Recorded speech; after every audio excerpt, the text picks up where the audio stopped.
Elles sont devenues le signe d'un vent mauvais. Pour cet agriculteur, ces éoliennes ont une influence néfaste sur son troupeau. Ces vaches semblent normales, sauf que depuis 4 ans et l'installation d'un parc éolien à proximité, elles produisent 2 fois moins de lait. Depuis 2011, Yann Joly a remarqué qu'elles ne buvaient plus. Des gouttes de l'eau, on aurait dit, dès qu'elles arrivaient à l'abreuvoir, elles lapaient, mais elles ne buvaient pas. De toute façon, le lait, c'est 95% d'eau. Ce qui veut dire que dès qu'on freine un petit peu la consommation d'eau, on freine la production laitière. La production passe de 10 000 litres de lait par vache par an à 5 000, une perte qui fait qu'aujourd'hui, il a dû se résoudre à arrêter son activité laitière. Il va devoir également licencier son unique employé. C'est un déchirement, quoi. Enfin, c'est quand même plus de 20 ans de travail, quoi, qui tombe à l'eau, quoi, à cause des éoliennes, quoi. À 2 km de la ferme, c'est 24 mâts. Avant de faire le lien entre les éoliennes et le comportement de ces vaches, Yann Joly a effectué tous les tests possibles. C'est un géobiologue qui a confirmé ses doutes. Les méfaits qu'il reproche aux éoliennes, c'est la grandeur des mâts et un déséquilibre des charges électriques qui se trouvent dans les nuages et dans le sol. Et tout ça lié à un lieu au niveau de l'exploitation, une rivière souterraine, un lac souterrain qui serait conducteur de l'électricité. Donc de l'électricité qu'on n'arrive pas à détecter, mais que les vaches subissent de plein fouet. Aujourd'hui, il a porté plainte contre l'entreprise qui les exploite et a averti les autorités publiques.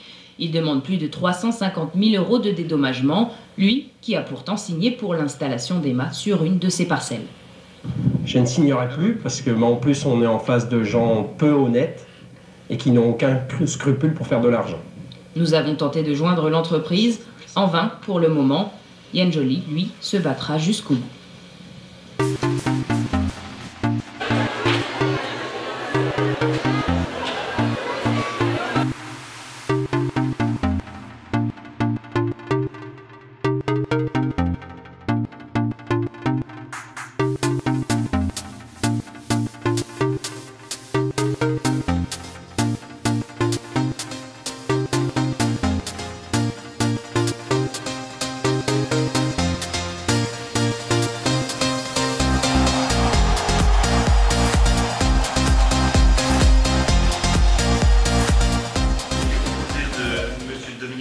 Qui est le président de l'association, Jean-Philippe Boyer qui est le secrétaire, Monsieur Daniel Bador qui est le trésorier, et puis j'oublie Pierre-Henri Basquin qui se trouve tout au fond de la salle.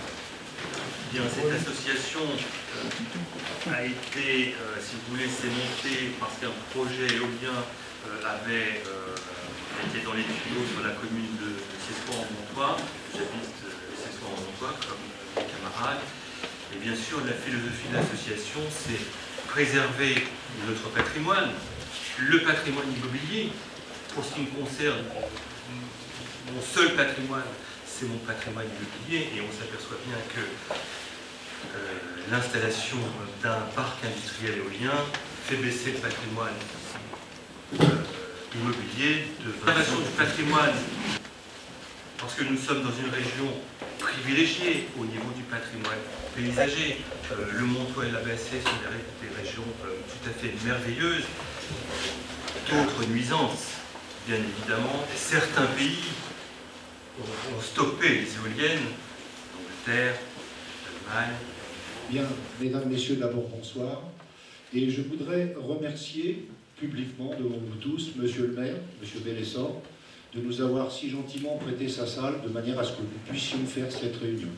Nous n'avons pas les moyens de le faire sur Cessois, bien évidemment.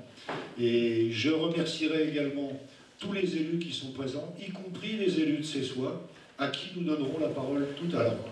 Notre association a été créée donc en mars 2014 et est affiliée depuis son début à la FED, Fédération Environnement. Son représentant ici est Charles-Henri Fille. Également un habitant donc, de Seine-et-Marne, dans la région d'Aigrevilles. Je suis président donc d'une association. Oui, vous avez Anne qui est présidente de l'association de défense. Nous, on avait un projet sur Pessy, Vaudois et le projet a été refusé par le préfet en 2008 parce qu'il y avait un problème de co-visibilité avec nos présidente de l'association de la Croix-en-Brie, et pour faire court, nous sommes exactement dans le même cas que vous, avec une association créée à peu près à la même période, donc pour un projet qui est actuellement en cours, que nous nous battons pour faire avorter concrètement, avant qu'il voit le jour, qui concerne donc un petit peu comme vous, si je ne m'abuse, puisqu'on est sur 10 éoliennes qui sont de 180 mètres de haut et plus 150 comme il y a quelques mois. Ça a évolué, comme quoi, méfiez-vous, puisque les promoteurs vous vendent un petit peu du rêve au départ et après ont tendance à revoir leur copie dans le mauvais sens. Voilà, donc...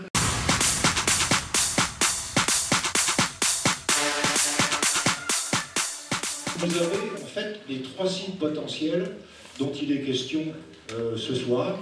Vous avez donc le site de Châtenay, le site de Châtenay, vous voyez en bas là.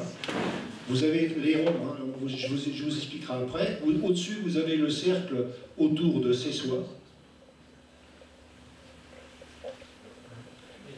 Et vous avez le cercle autour de la Croix-en-Brie. Le rayon de ce cercle, c'est 10 km. Et vous verrez pourquoi on a mis 10 km, parce qu'en fait, si vous voulez, si on va jusqu'à l'enquête publique, c'est un rayon de 6 km qui est concerné. Par contre, au niveau des infrasons, les infrasons, c'est 10 km autour du point d'émission des infrasons. Et vous allez le voir tout à l'heure, dans le développé du diaporama, on parle des infrasons. Donc on voit ici, effectivement, que le site de Châtenay rayonne jusqu'au-delà de Ménieux. Le nôtre rayonne jusqu'à au-delà de Châtenay. C'est normal. Et Cligny, la Vitry est dedans. Et la Croix-en-Brie rayonne jusqu'à la limite entre Ménieux et Cessois. Mais les habitants de Ménieux, désolé, mais vous allez avoir les 3 nuisances, les interférences. Voilà. Donc il est évident que ce type de projet, c'est la région qui est concernée, et non pas seulement la commune de Cessois en Montoire. Notre association, d'ailleurs, dans ses statuts, prévoit une action régionale et non pas locale. Montré avec le pointeur. C'est dans cette zone, bien évidemment, il y a l'emprise des voies de circulation qui n'est pas comprise. Vous voyez, tout ce qui est marron, là, marron, bordé de vert, c'est tout ce qui est bordé de vert qui concerne l'emplacement où les éoliennes seraient éventuellement construites. Alors, pour les habitants de Cessois, il est à noter que ce document, marqué Valéco, demandé en mairie de Cessois de donner ce document, on l'a pris comme tel, mais il n'est pas marqué EDF Énergie Nouvelle. Il ne mentionne pas le passage du gaz à haute pression. Il ne mentionne pas non plus la zone d'exclusion hertzienne du relais de Beauguichet. Enfin, voilà. La poursuite de ce projet a été votée par le conseil municipal du 10 avril 2015 par 5 voix pour et 1 abstention. Nota, 5 conseillers n'ont pas participé au vote pour conflit d'intérêt, bien évidemment. Le Grenelle de l'environnement, loi du 2 août 2009, prévoit d'ici à 2020 moins 20% d'émissions à gaz effet de serre, moins 20% de consommation d'énergie, et 23% de la consommation d'énergie doit être en énergie renouvelable. L'actuel gouvernement a également prévu de réduire de 75 à 50% la production électrique nucléaire d'ici à 2025. Les aérogénérateurs et leurs implications. Généralité sur les aérogénérateurs, projet à l'échelle de la France, comment produisent-elles, à quel coût et profit et pour qui? Contraintes ERDF, RTE, démantèlement, indépendance énergétique, nuisances et pollution, risques, le chantage à l'emploi et l'immobilier. On va aborder tous ces sujets détaillés. 7 concepteurs et constructeurs, aucun français, il faut bien le noter, danois, allemand, espagnol et depuis quelque temps chinois. Puissance unitaire des éoliennes, 2, 2,5 ou 3 MW. On a mis une petite parenthèse à côté, 1 MW égale 1000 kWh. Ça c'est pour une meilleure compréhension du sujet. Hauteur des mâts de 80 à 140 mètres. Diamètre des hélices de 80 à 110 mètres. Hauteur totale en haute pale de 120 à 175 mètres, bientôt 200 mètres. Un aérogénérateur de 3 MW, ce sont tout d'abord une fondation, environ 1000 tonnes de béton et 50 tonnes de ferraille, 21 mètres de diamètre. Un mât en acier ou béton d'une hauteur de 100 mètres au moyeu pour une masse de 200 tonnes. Une masse totale d'éolienne de 312 tonnes. Ce sont aussi une hélice résine époxy ou carbone d'environ 92 à 112 mètres de diamètre, une vitesse de rotation entre 6 et 19 tours minute pour une masse de 42 tonnes pour le type Vesta 112. Une nacelle d'une masse de 70 tonnes de dimension 4 par 4 en mètres, bien évidemment, sur 14 mètres de long. Un alternateur de 3 MW contenant plus ou moins 400 kg de terre rare, produite à 97% en Chine, en extraction à ciel ouvert et très toxique. Un boîtier d'accessoires assurant la transmission entre l'hélice et l'alternateur, contenant environ 800 litres d'huile, graissage plus refroidissement. Un convertisseur transformant le courant de 690 volts en 20 000 volts, un système de ventilation-refroidissement et un dispositif très lumineux d'identification flash rouge ou blanc clignotant. Une éolienne, oui mais encore. Une plateforme de levage-grutage, des câbles de raccordement à un poste de livraison câble enfoui, une liaison au réseau ERDF et des chemins de desserte. Alors vous avez un petit croquis en dessous qui vous explique un petit peu tout ça. À savoir que bien évidemment, quand on va faire des éoliennes, si on a un réseau enterré au départ de lignes électriques, après on va construire sur la totalité du territoire de nombreux pylônes supplémentaires, de nombreuses lignes électriques pour transporter cette électricité, en sachant qu'elle ne peut pas être conservée et accumulée. La surface totale est équivalente à 2000 m² pour la couverture d'une éolienne. Voilà le convoi exceptionnel d'une hélice. En plus, ce n'est pas un découlant. Parce que vu la taille des personnes qui sont au pied du tracteur du convoi, ne tiendraient pas dans le moyeu de la pale. Alors que celle de 150 mètres, un homme se tient dans le moyeu de la pale en ayant les bras tendus pour toucher l'eau. Donc c'est encore une petite celle-là. Vous voyez, convoi exceptionnel de plus de 45 mètres de longueur, puisque ça représente. Le camion est immatriculé en Allemagne. En Allemagne, bien évidemment. Alors, 70 tonnes qui vont être hissées entre 100 et 110 mètres d'altitude. Vous voyez donc la nacelle qui se trouve derrière les gens, qui sont devant.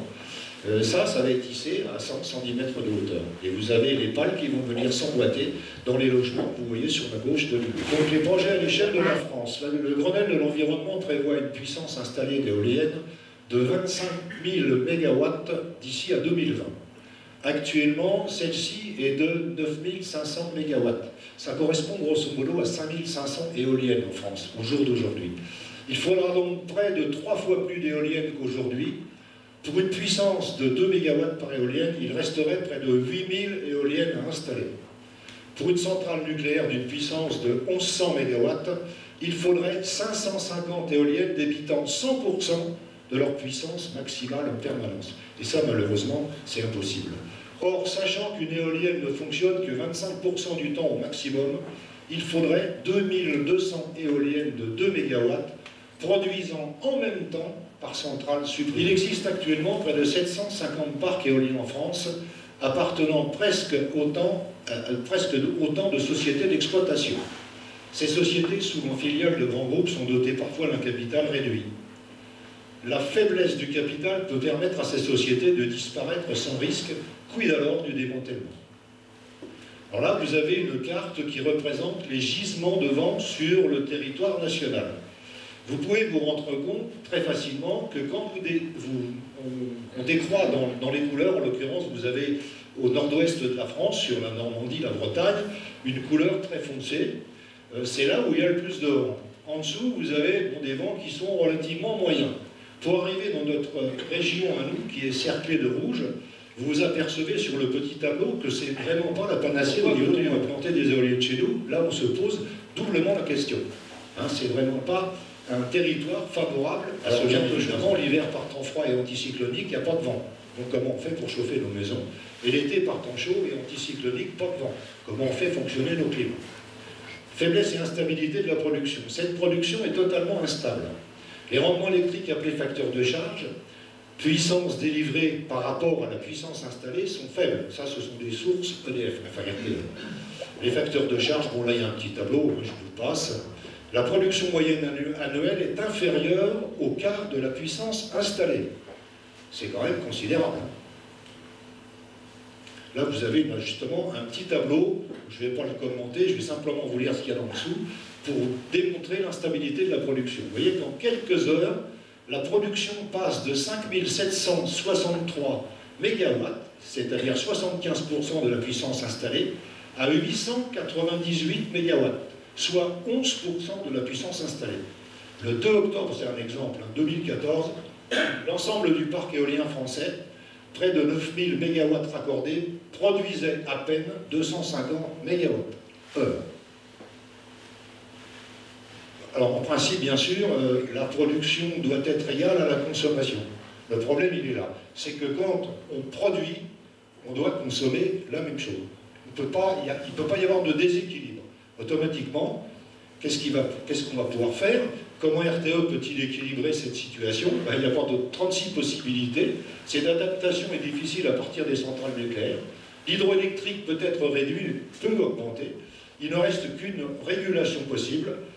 Vous le voyez, vous avez une centrale atomique à gaz à gauche, pardon, et une centrale thermique à droite. Donc la production des centrales thermiques à gaz et ou au charbon, ou une exportation du surplus non générable sur un marché. Sachant que la France exporte déjà aujourd'hui jusqu'à 15% de son électricité produite. 67 500 000 MWh en 2014. Coût et rentabilité. EDF a obligation d'acheter l'électricité produite par les grandes éoliennes au prix de 9,1 centimes d'euros, c'est la valeur au 1er janvier 2015. Au 1er janvier 2015, ce tarif est 82% plus cher que celui du nucléaire qui se situe autour de 5 centimes d'euros le kilowattheure. Facturation EDF aux particuliers, ça c'est la source EDF, on a été chercher les renseignements EDF. Pour un contrat bleu option base, 1 kWh égale 8,97 centimes d'euros hors taxe. Pour un contrat bleu option nuit, 1 kWh jour égale 10,49 centimes d'euros hors taxe. 1 kWh nuit égale 6,16 centimes d'euros hors taxe. Sur le marché d'exportation, le prix moyen est inférieur à 4 centimes d'euros le kilowattheure. Les 15 et 16 juin 2013, EDF a dû payer 20 centimes pour exporter une électricité achetée 9,1 centimes. Le coût d'une éolienne de 2 MW installée et raccordée, c'est entre 2,6 et 3 millions d'euros. Bénéfice des exploitations de parcs éoliens. Des subventions des départements, des régions pour investissement dans les énergies vertes, aide de l'ADEME pour soutien à l'investissement, taux à prêt zéro sur 80% de l'investissement, subvention de la FEDER, instance européenne, au titre du développement régional, négociation de certificats verts délivrés lors de la production d'énergie verte, qui permet de rembourser les malus payés par les sociétés qui produisent des énergies dites polluantes. Défiscalisation de 25% des revenus dans le cadre de la loi Dutreil, ENR, amortissant exceptionnel réduit à 1 an dans le cas des énergies renouvelables.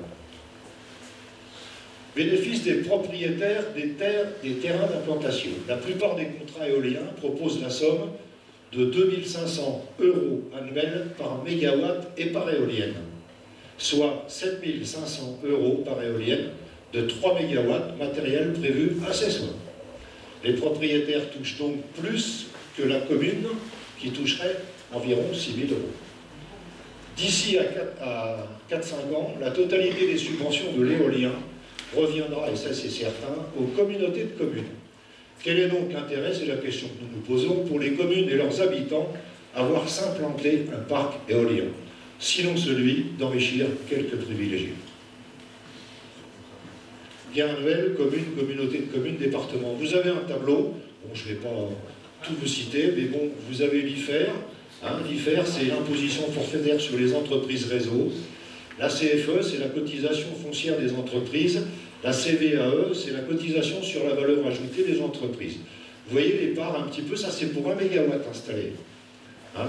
En gros, au jour d'aujourd'hui, si on veut synthétiser tout ça, on peut se dire que la commune aura 20%, le département aura 30% et la communauté de communes aura 50%. En gros. Au vu de l'instabilité fiscale ambiante, ces valeurs peuvent diminuer et les budgets prévus ne pourront alors plus être respectés. Sans oublier que la présence d'éoliennes a pour incidence une réduction de l'assiette fiscale, bien évidemment, au niveau de la taxe d'habitation et les fonciers bâtis, et donc une baisse des recettes directes de la commune. Les coûts pour les particuliers et les entreprises, les impôts, la facture EDF et ses diverses taxes, la contribution au service public de l'électricité, ce qu'on appelle la CSPE. Vous avez tout ça sur vos factures d'électricité. Alors, on va vous encercler le montant sur la facture, si ça veut y aller. Voilà, vous voyez, sur une facture de 75,38 €, vous avez 31,10 centimes d'euros de CSPE. Alors, il faut savoir que dans cette CSPE, c'est pareil, on s'est renseigné récemment, puisque ça fluctue quand même beaucoup. Il faut savoir que sur cette CSPE, 50% de cette CSPE, ce sont le photovoltaïque et les éoliennes. C'est en fait 50% de ce qui doit être transporté des lieux de production vers les lieux de consommation, c'est bien évident. RTE prévoit d'ici à 2020 la construction de 4000 km de lignes très haute tension en France, qui, après les grandes éoliennes, viendront s'ajouter à la pollution des paysages. Et moi, j'ajouterais de plus qu'aujourd'hui, les maires, même les maires ruraux dans les toutes petites communes, s'embêtent à trouver des budgets pour enterrer toutes leurs lignes électriques pour les communes. Alors il est difficile de comprendre et d'admettre qu'aujourd'hui on enterre tout ce qu'il y a dans les communes et qu'on va, dans les plaines, rajouter ces asperges géantes. Ça c'est la valeur au 1er janvier 2015. Au 1er janvier 2015, ce tarif est 82% plus cher que celui du nucléaire qui se situe autour de 5 centimes d'euros le kilowattheure. Facturation EDF aux particuliers, ça c'est la source EDF, on a été chercher les renseignements EDF. Pour un contrat bleu option base, 1 kWh égale 8,97 centimes d'euros hors taxe. Pour un contrat bleu option nuit, 1 kWh jour égale 10,49 centimes d'euros hors taxe. 1 kWh nuit égale 6,16 centimes d'euros hors taxe. Sur le marché d'exportation, le prix moyen est inférieur à 4 centimes d'euros le kilowattheure. Les 15 et 16 juin 2013, EDF a dû payer 20 centimes pour exporter une électricité achetée 9,1 centimes. Le coût d'une éolienne de 2 MW installée et raccordée, c'est entre 2,6 et 3 millions d'euros. Bénéfice des exploitations de parcs éoliens. Des subventions des départements, des régions pour investissement dans les énergies vertes, aide de l'ADEME pour soutien à l'investissement, taux à prêt zéro sur 80% de l'investissement, subvention de la FEDER, instance européenne, au titre du développement régional, négociation de certificats verts délivrés lors de la production d'énergie verte, qui permet de rembourser les malus payés par les sociétés qui produisent des énergies dites polluantes. Défiscalisation de 25% des revenus dans le cadre de la loi Dutreil, ENR, amortissant exceptionnel réduit à 1 an dans le cas des énergies renouvelables. Bénéfice des propriétaires des terrains d'implantation. La plupart des contrats éoliens proposent la somme de 2 500 € annuels par mégawatt et par éolienne, soit 7 500 € par éolienne, de 3 MW matériel prévu accessoire. Les propriétaires touchent donc plus que la commune qui toucherait environ 6 000 €. D'ici à 4-5 ans, la totalité des subventions de l'éolien reviendra, et ça c'est certain, aux communautés de communes. Quel est donc l'intérêt, c'est la question que nous nous posons, pour les communes et leurs habitants à voir s'implanter un parc éolien, sinon celui d'enrichir quelques privilégiés. Gain annuel, commune, communauté de communes, département. Vous avez un tableau, bon je ne vais pas tout vous citer, mais bon, vous avez l'IFER, L'IFER, c'est l'imposition forfaitaire sur les entreprises réseau. La CFE, c'est la cotisation foncière des entreprises. La CVAE, c'est la cotisation sur la valeur ajoutée des entreprises. Vous voyez les parts un petit peu, ça c'est pour 1 mégawatt installé. En gros, au jour d'aujourd'hui, si on veut synthétiser tout ça, on peut se dire que la commune aura 1%, le département aura 30%, et la communauté de communes aura 50%. En gros. Au vu de l'instabilité fiscale ambiante, ces valeurs peuvent diminuer et les budgets prévus ne pourront alors plus être respectés.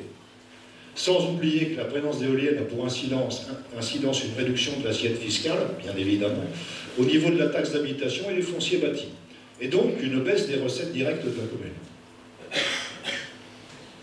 Les coûts pour les particuliers et les entreprises, les impôts, la facture EDF et ses diverses taxes, la contribution au service public de l'électricité, ce qu'on appelle la CSPE. Vous avez tout ça sur vos factures d'électricité. Alors, on va vous encercler le montant sur la facture, si ça veut y aller. Voilà, vous voyez, sur une facture de 75,38 €, vous avez 31,10 centimes d'euros de CSPE. Alors, il faut savoir que dans cette CSPE, c'est pareil, on s'est renseigné récemment, puisque ça fluctue quand même beaucoup. Il faut savoir que sur cette CSPE, 50% de cette CSPE, ce sont le photovoltaïque et les éoliennes. C'est en fait 50%. Démantèlement, alors là on arrive à un os. La durée de vie moyenne d'une grande éolienne, c'est plus ou moins 20 ans. À leur fin de vie, l'article R553-6 du Code de l'environnement prévoit le démantèlement des systèmes de production et de raccordement. Au titre du démantèlement, l'arrêté du 25/8/2011 prévoit que l'exploitant effectue un dépôt de garantie d'une somme de 50 000 € par éolienne, somme qui doit être revalorisée chaque année. Un devis datant de 2009, déjà 90 000 € par éolienne. C'était des éoliennes d'1 mégawatt souvent. De 100, 120 mètres. Et toutes petites. Ça n'avait rien à voir. Tout à fait. C'est démantèlement sans casser la facture. Oui, ça vous allez le voir parce que bon, on va vous en parler. Le démantèlement tel que prévu par l'arrêté consiste à démonter l'éolienne d'elle-même, le plus souvent dynamiter à sa base, recycler ce qui peut l'être, araser l'énorme socle en béton de 0,40 m à 2 mètres suivant les terrains. Les socles de 900 à 1000 tonnes de béton de ferraille resteront forcément enterrés. La charge du démantèlement reviendra au propriétaire bailleur. Si il est lui-même insolvable, la charge reviendra à la commune d'accueil. Si elle-même est insolvable, la charge reviendra à la communauté de communes. Et si elle-même est insolvable, la charge reviendra au département. Ce sont de nouveaux impôts qui assureront alors cette charge. Alors, nous allons parler un peu maintenant du risque des baux amphithéotiques pour les propriétaires. Donc là, dans le contrat EDF Énergie Nouvelle, donc apparemment le promoteur qui est chargé de l'étude accessoire, étude projet-étude, on ne sait plus trop à force, le bénéficiaire, alors je lis, le bénéficiaire pourra se substituer dans le bénéfice de la présente promesse ou dans le bénéfice du bail emphytéotique à venir toute personne physique ou morale de son choix, sous réserve d'une part de l'engagement du substitut de respecter l'intégralité des termes et conditions de la présente promesse, et d'autre part sous réserve, c'est normal, il marque ça, pour le bénéficiaire d'en informer probablement le promettant. Bon. Donc en fait, la plupart des sociétés font signer des promesses de bail, et quand ils font signer le bail emphytéotique, ça passe sur une autre société. Donc on a un exemple chez Eolres, qui vaut son pesant d'or. Donc voilà, un bail emphytéotique fait par Eolres. Donc là, ici, promesse de bail faite par Eolres lui-même et bail emphytéotique final signé par une SARL au capital réduit. Cette société s'appelle, bon, ça a été arrêté, et maintenant, quand on regarde le capital social de cette société, 8 000 €. Comment voulez-vous qu'ils démontent une éolienne avec ça? C'est impossible, donc ils sont insolvables.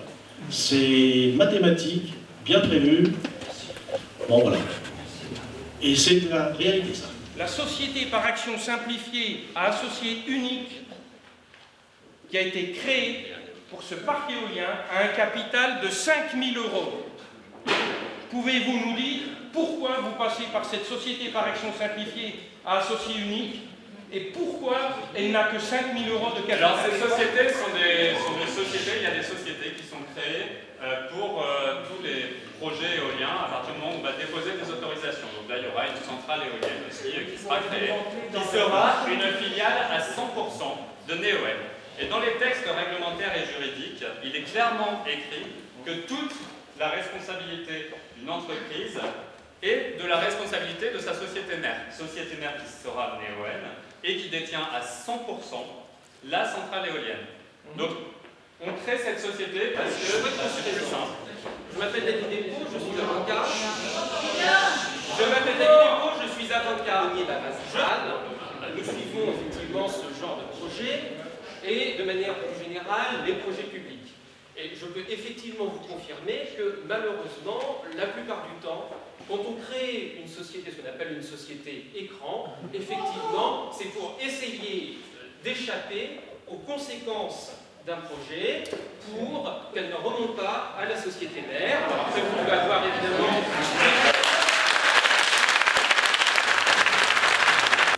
Gaspillage des terres agricoles. En moyenne, une éolienne et la voie d'accès correspondent à un empiètement de 2000 m². Le socle en béton armé restera présent même après le démantèlement. L'éolien contribue ainsi à une prédation importante des terres agricoles. En 2020, en Picardie, ce sont 700 hectares de terres qui auront été gaspillés en pure perte, sans aucun bénéfice en termes d'écologie, d'emploi et d'économie. À l'échelle de notre pays, ce sont des milliers d'hectares de terres qui seront retirés à l'agriculture. L'Allemagne, avec ses 23 000 éoliennes et ses milliers d'hectares de panneaux photovoltaïques, a vu son taux de CO2 kWh croître de 2% en 2012 et plus encore en 2013. En raison de la forte chute du prix du charbon, l'Allemagne construit des centrales à charbon pour profiter des bas coûts de ce combustible et pour pouvoir compenser l'instabilité des productions électriques énergie renouvelable. Au plus fort, l'Allemagne importe sans vergogne de l'électricité française nucléaire. 2014, elle a limité des capacités de transport, comme en mai-juin 2015, forte pollution de la moitié de la France. Elle venait d'Allemagne et de Belgique. Nuisances et pollution, nuisances auditives. Le bruit est la principale cause de plainte des riverains. 106 décibels pour une Vesta de 3 MW. Nuisances visuelles, mouvement permanent, effet stroboscopique le jour. Stroboscopique, c'est quelque chose qui tourne et qui vous envoie une lumière par intermittence. Flash rouge et blanc ou blanc nocturne. Il y a les deux. Les sons émis sont liés au déplacement des pales d'hélice, vitesse en bout de pale, plus ou moins 300 km/h. Au bruit du vent contre le mât, au passage des 3 pales devant le mât, 19 fois par minute, soit 57 wouf par minute, au bruit propre dû au fonctionnement du générateur et des équipements. Ils se répartissent en sons audibles, bande de fréquence de 20 à 20 000 Hz, et sons inaudibles, là c'est beaucoup plus dangereux, bande de fréquence inférieure à 20 Hz, et ce sont ce qu'on appelle les infrasons. La propagation des sons dépend du relief, bien évidemment, des conditions atmosphériques, et de la direction et de la force du vent. Alors là, vous allez voir un petit reportage.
Les infrasons trop graves pour être entendus par l'oreille humaine, les infrasons peuvent être ressentis par notre corps par des phénomènes vibratoires, et ce, à une très grande distance.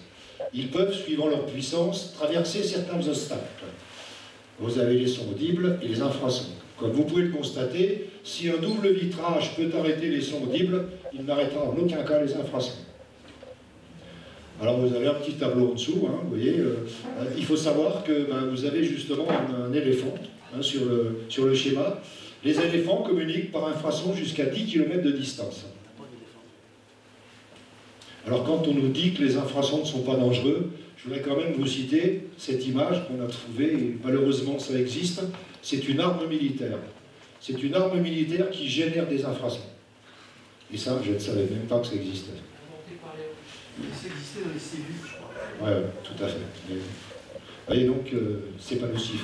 Alors, excuse-moi. Je voulais vous dire aussi, en parlant des infrasons, aujourd'hui, nos scientifiques qui défendent l'éolien nous disent il n'y a pas de problème. D'accord. Moi, je vous dirais tout simplement, l'amiante, pour ne citer que l'amiante, ça a été découvert, sa nocivité a été découverte en 1890. Et il a fallu plus d'un siècle pour qu'on supprime cette matière dangereuse. Mais il y a eu des tests faits même après-guerre, la Deuxième Guerre mondiale. Dans une église, ils avaient transformé un orgue, ils avaient transformé un des plus gros tuyaux, et ils avaient branché un compresseur dessus.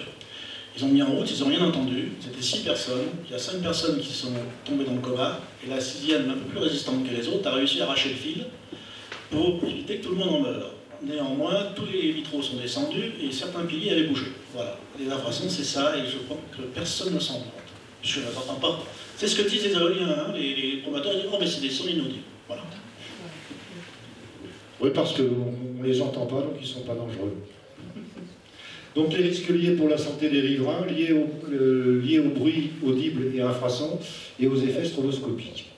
Alors vous avez donc des troubles du sommeil, des maux de tête, des acouphènes, des sensations d'augmentation de la pression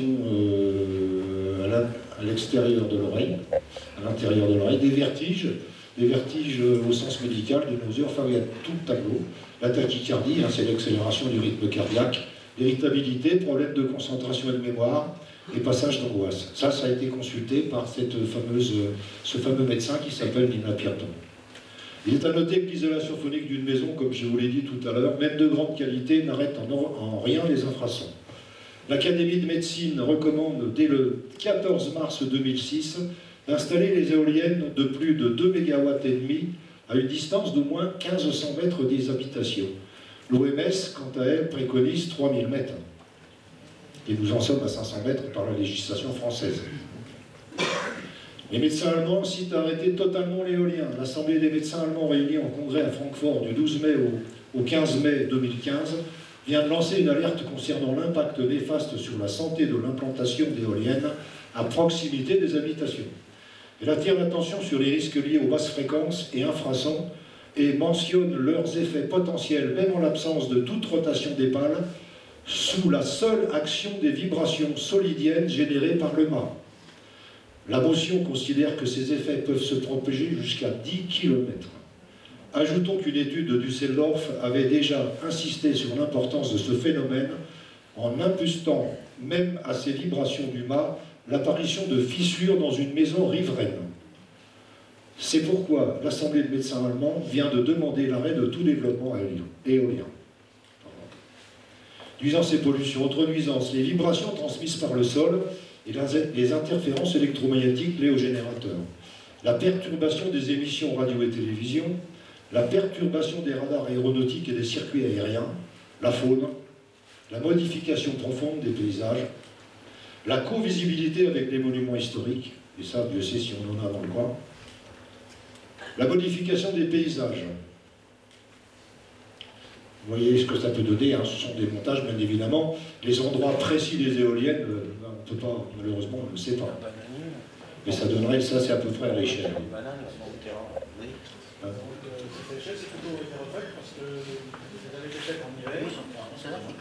Elles avaient été faites en hiver, les photos, le montage, et là, ça a changé, c'est reparti sur 500 mètres au lieu des 1000 mètres. Elles se trouvent plus proches de ces soies, donc ça les a un peu reculées de milieu, mais bon, on les voit quand même. C'est imperceptible par rapport aux autres. mais ça y va quand même. Donc, la mare du souci, voilà ce que ça donne. Donc, on a beaucoup été critiqué sur nos photos d'une mare du souci. On les a refaites. Et ça donne ça. Ça ne donne pas beaucoup plus d'éoliennes plus petites, parce que la voiture qui est là donne la taille de l'éolienne, parce qu'elle n'est encore pas arrivée sur l'éolienne, et à la base, ça fait quand même presque 6 mètres, ça. Voilà. Sauf quand même que, normalement, excuse-moi, mais l'éolienne qui est implantée là, près de la route, c'est 150 mètres. Si. Non, effectivement, t'es d'accord? Pour le montage, pour que ça puisse représenter quelque chose. Donc ça rentre dans l'image, quoi. On n'a pas, de toute façon, à ce moment-là, puisqu'on en parle, pourquoi la mairie ne nous délivre pas l'étude complète, normale, d'EDF Énergie Nouvelle, que nous n'avons pas pu consulter? On aurait pu les consulter, on aurait eu le positionnement des éoliennes. Voilà, la réponse. Il n'y a pas de positionnement à l'heure actuelle. Non mais attendez, on vous donnera la parole tout à l'heure. C'est juste sur les symptômes, en fait, j'avais juste une petite question. En fait, on dit les symptômes dus à l'éolien, mais les antennes et relais téléphoniques, c'est exactement les mêmes symptômes. Pourtant, tout le monde utilise son téléphone portable. Non, il y a pas exactement tout à fait. les mêmes nuisances. C'est pas un générateur d'infrason. Non, je parle au niveau des symptômes. Oui, vous pouvez avoir les mêmes symptômes, mais c'est pas de l'infrason, hein, c'est pas du tout pareil, ce sont des ondes. Non, je parle des symptômes. Ouais. Les symptômes, ça produit les mêmes symptômes que l'éolien. Oui, je suis d'accord. Il y a haute tension aussi, mais les infrasons, c'est... Les antennes, relais téléphoniques... Ouais. Les infrasons, c'est spécifiquement éolien. Non, c'est juste une... Ouais. Pourtant, ça gêne personne au quotidien. On vous donnera la parole après, vous inquiétez pas. Je termine la présentation.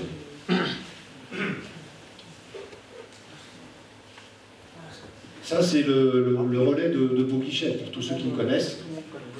Hein, donc c'est à l'échelle par rapport... Bon, il fait 63 mètres, le relais de Beauguichet. Et là, c'est une éolienne qui fait 150 mètres. 140 mètres. Il y aura 10 mètres de plus chez nous, s'il ne prévoit pas d'en mettre à 180 mètres.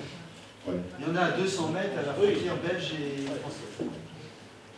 180 mètres, effectivement, on va reprendre une réflexion qu'on a eue dans une autre réunion.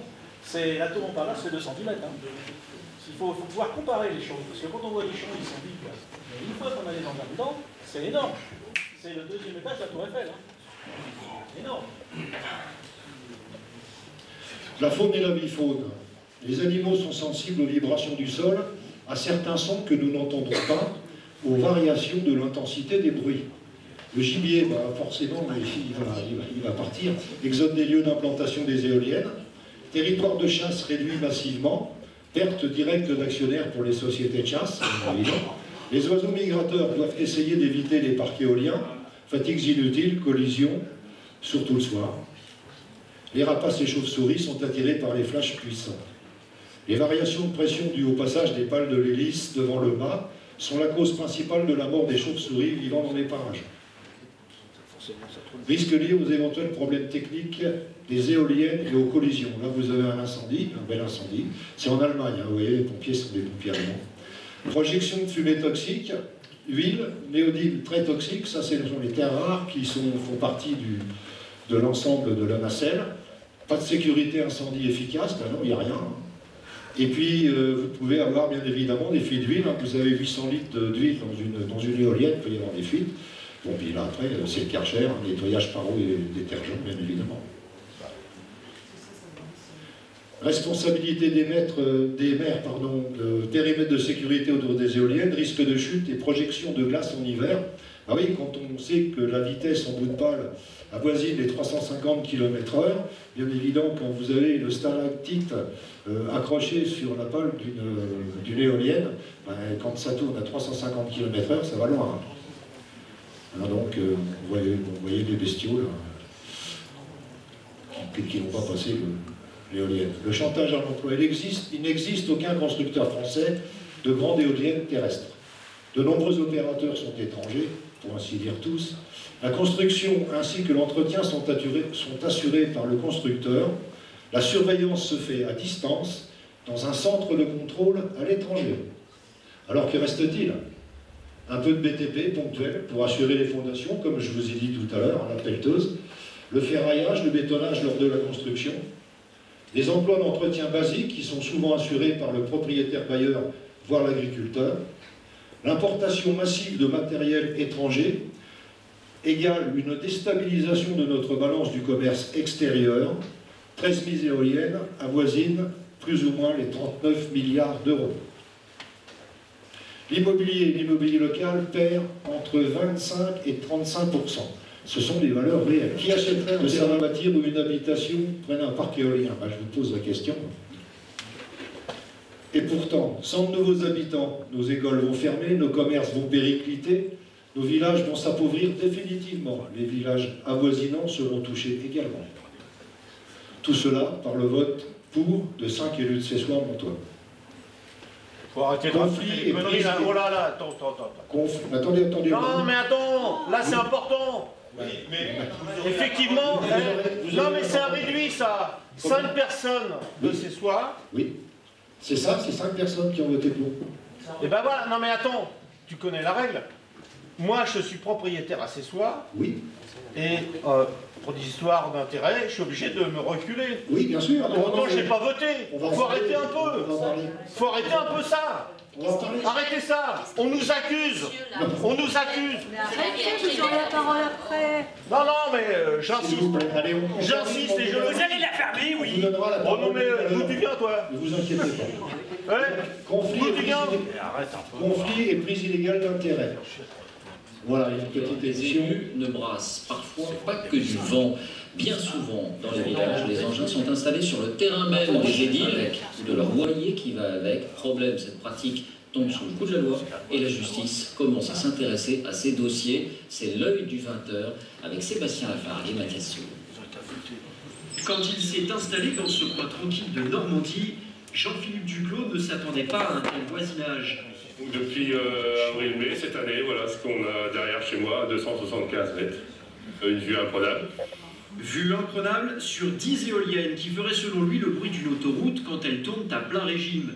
Il y a donc les nuisances et peut-être aussi une drôle d'histoire qui mêle politique, famille et gros sous. Il y a celle-ci qui est là, tout au bout. Celle-là. Et celle qui se trouve juste derrière, qui est tout au fond là-bas. Ces 3 éoliennes ont été construites sur des parcelles dont les propriétaires empochent chaque année un loyer de plusieurs milliers d'euros. Mais écoutez bien à qui appartiennent ces terrains. Les propriétaires de ces parcelles ont de la famille qui sont plus ou moins liés avec le conseil municipal. Or, c'est le conseil municipal qui a voté pour installer ces éoliennes. Voilà. Autrement dit, les éoliennes sont installées sur les terrains de frères et de sœurs d'élus municipaux qui ont voté pour l'installation de ces 10 machines. De toute façon, les projets éoliens, c'est des projets financiers. C'est se faire de l'argent sur le dos des autres. Et des élus qui confondraient ainsi leur intérêt personnel et celui de leur commune, il y en aurait des dizaines à travers toute la France. L'œil du 20h a mené l'enquête sur cette zone de turbulence de la transition énergétique.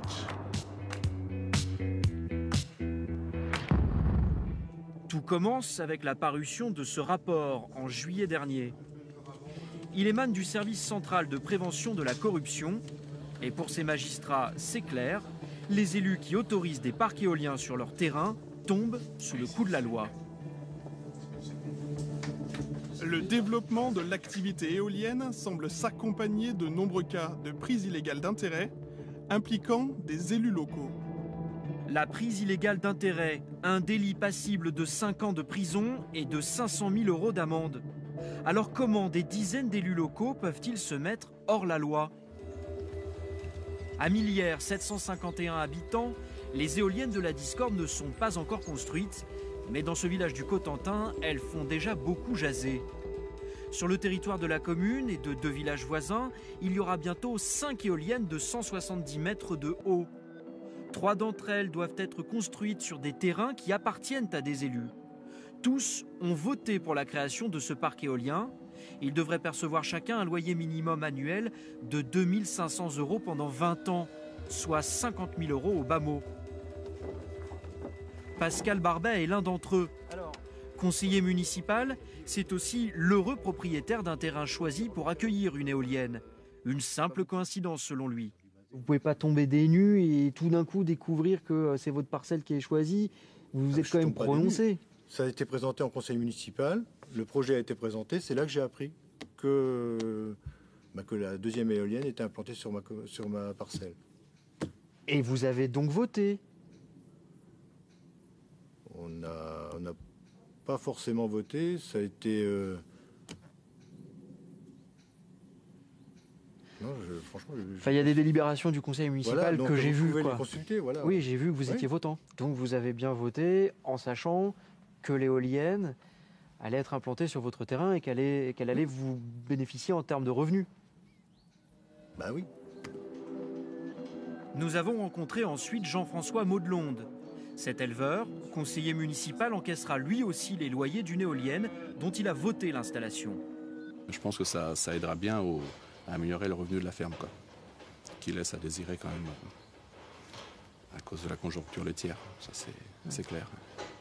Les loyers, il savait donc. La prise illégale d'intérêt, en revanche, jamais entendu parler. C'est puni par la loi? Ah bon? Vous le saviez pas? Non, je pensais vraiment pas faire mal, quoi. Des élus ruraux qui plaident la bonne foi ou la méconnaissance d'une loi qu'ils sont censés appliquer. Une enquête est en cours pour démêler le vrai du faux dans ce coin de bocage normand. En attendant, les condamnations tombent partout en France. Des peines d'amende de quelques milliers d'euros principalement, déjà une dizaine au cours de la dernière année. Comme quoi, il n'y a pas que l'absence de vent qui empêche les éoliennes de... Bien évidemment, vous avez vu justement, on va parler de la détérioration du tissu social des communes. Bon, ne serait-ce que tout à l'heure, vous voyez, on discute. Avant, c'est soit tout le monde se connaissait, tout le monde se saluait. Aujourd'hui, effectivement, il y a des animosités qui se sont créées rapport à ce projet d'éolien.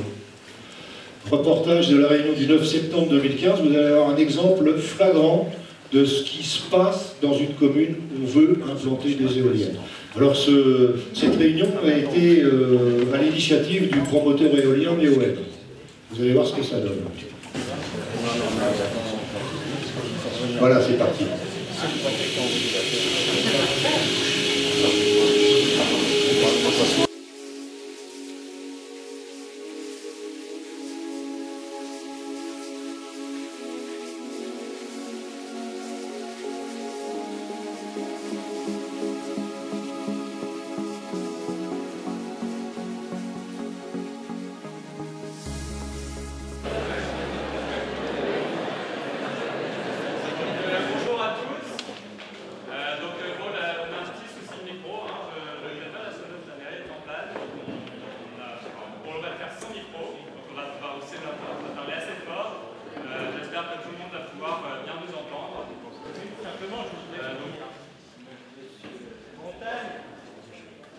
Je regrette que vous n'ayez pas installé une sonorisation pour que les gens puissent en profiter. Donc, pour reprendre la phrase du début, ça me semble peu professionnel quand même par rapport à l'organisation de la réunion.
D'une étude. Ici, je vois projet éolien. C'est une étude, quoi. Il y a écrit, le projet est encore dans une phase d'étude de faisabilité. Oui, mais à quoi sert de faire une étude si tout le monde écoute? Je pense qu'il y a besoin d'installer un peu...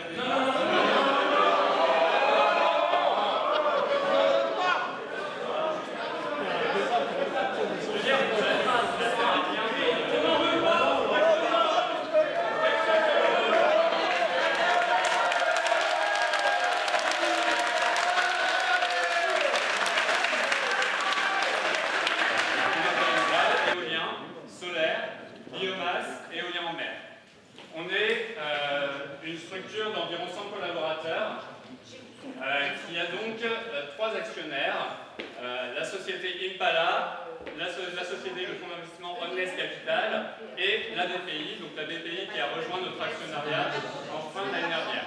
Donc la BPI c'est un rapide descriptif, Impala c'est donc la société de Jacques Vera, c'est une grande société qui a beaucoup de participation dans diverses sociétés et qui a créé Direct Energy aussi que vous connaissez peut-être.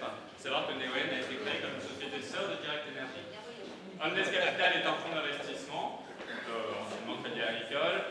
La BPI, c'est la Banque publique d'investissement, c'est une filiale de la Caisse des dépôts. Donc c'est l'État qui a investi dans notre société en fin d'année dernière pour justement essayer de lancer, de faire évoluer les jeunes sociétés. On est au début de l'éolien, que c'est un effet de mode. Est-ce que vous sauriez me dire en quelle année a été installée la première éolienne en France?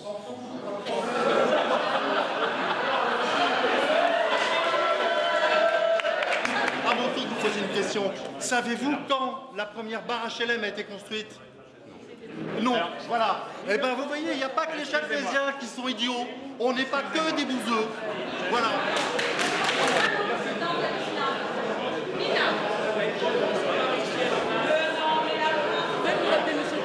Antoine Gomez, conseiller municipal à Mont-sur-Montoire. Très bien. Monsieur, pouvez Ma question s'adresse aux élus de la commune qui sont absents.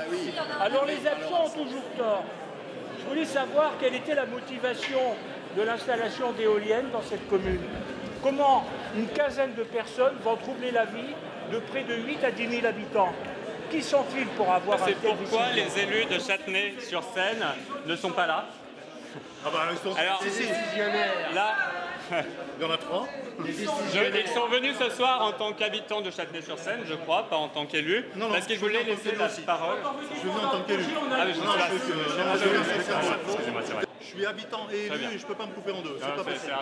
Mon opinion, alors je peux opposer aux éoliennes. Pas du tout. Pas du tout. J'ai été les voir, les éoliennes. C'est nuisible et épouvantable. On les entend à travers une autoroute qui passe. Je les ai entendus en Bourgogne. Voilà, j'ai peut-être des oreilles. C'est mon avis. Bon. Voilà, c'est tout. Moi, je voudrais poser une question à la société. C'est ça mon avis. Pourquoi nous allons avoir des éoliennes qui font 180 mètres de hauteur?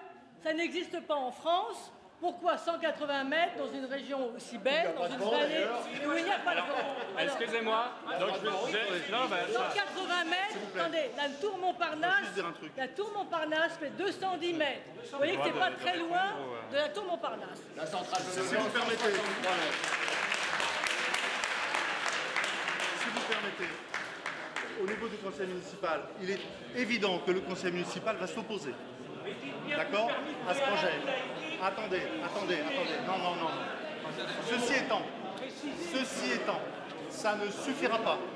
C'est pas parce qu'une municipalité s'oppose à quelque chose qui est déposé dans les clous, il y a le tribunal administratif derrière, il peut y avoir un recours. Alors moi maintenant, je ne m'adresse pas aux Châtenaisiens, je m'adresse aux personnes, si elles sont là, les grandes oreilles de la préfecture. Il doit y en avoir un ou deux qui écoutent. Alors je m'adresse à eux. Ne croyez pas une seconde que si le projet éolien continue, il n'y ait pas de trouble à l'ordre public. Vous pouvez aller raconter ça au préfet quand vous ferez votre rapport. Je ne sais pas où vous êtes, mais je vous sens. Il dresse les chevaux, et ces chevaux, il va les amener devant dans un manège où à moins de 400 mètres, il y aura des éoliennes. Monsieur, qu'est-ce que vous pouvez lui expliquer? Ces chevaux n'aient pas peur. Bonsoir, je m'appelle Boris Buquet. Donc j'ai envoyé une lettre au maire.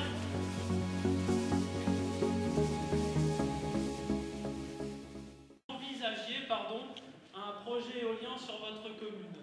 Donc je me suis installé en tant que cavalier professionnel et entraîneur de jeunes chevaux. Il est en effet prouvé que les éoliennes ont un impact néfaste sur la santé des équidés, donc les chevaux, poneys et je pense d'autres animaux. Et nous? Alors voilà, et sûrement les gens. Donc le stress, l'agressivité, déformation au niveau des jambiers, donc les membres, les ondes, bien sûr, impact au niveau de l'oreille interne et donc de déficience cérébrale. Oui, mais qu'est-ce que vous me proposez? Demain, les éoliennes sont là. Moi, je peux pas mon projet professionnel tombe à l'eau. Qu'est-ce que vous faites pour un gars comme moi? Je comprends Qu'est-ce que vous faites? Je comprends très bien les craintes que vous m'exposez. Simplement, les études dont vous parlez, je ne les connais pas. Donc je peux pas, je ne les ai jamais lues. Vous en fournir plein. Eh bien, fournissez-les-nous. Alors forcément... Non, excuse monsieur, c'est vraiment inquiétant. C'est l'université de Excusez-moi, monsieur. Alors, excusez-moi, j'ai géré une quinzaine de projets, j'ai jamais eu un seul projet avec des chevaux à côté. Je ne peux pas tout savoir. D'accord, alors dans ces cas-là, vous vous renseignez. Vous avez le problème excusez-moi, c'est pas moi qui développe ce projet. Vous avez des études qui sont faites dans toute l'Europe. Alors, il y a également des vaches qui remontent au pied des parcs. Eh bien, monsieur, je suis désolé, il y a des incidences sur les vaches. Nous avons un centre d'insémination, on ne pourra plus s'en servir. On a un cheval, monsieur, qui vient d'être pris. Je suis content de dire à Châtelet, parce que c'est quand même la région par l'équipe de France pour les Jeux Olympiques. Vous croyez qu'on va prendre un cheval comme ça et qu'on va le mettre à côté d'éoliennes? Mais monsieur, on veut bien, on est prêt à vous écouter, mais à condition que vous ne nous disiez pas, je ne sais pas. C'est tout. Excusez-moi, alors, je préfère être honnête et vous dire que je ne sais pas, plutôt que de vous raconter n'importe quoi. Excusez-moi, les chevaux, c'est quand même un problème. Il n'y a pas que les chevaux, monsieur, les infrasons. Vous niez toutes les études. Vous pouvez accepter le fait les animaux à la campagne, vous faites confidence, les animaux sont en général à la campagne. Déjà, bon, on a fait... je ne comprends pas déjà que vous essayez de continuer votre projet. Après, si vous avez une solution pour moi, plus tard, si j'arrête mon entreprise, est-ce que vous avez des solutions à me proposer? Est-ce que vous pourrez me financer après la suite? Si j'arrête, bien sûr, je suis entrepreneur, pas juste employé. Est-ce que vous avez des choses pour ça? Hein? D'accord? Donc là, déjà, je vois que vous avez plein de choses à me proposer. Voilà. Je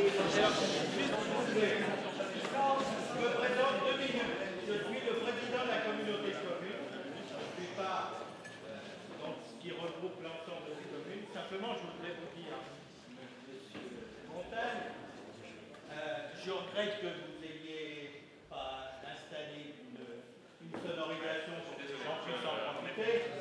Donc, pour reprendre la phrase du début, ça me semble peu professionnel quand même par rapport à l'organisation de la réunion.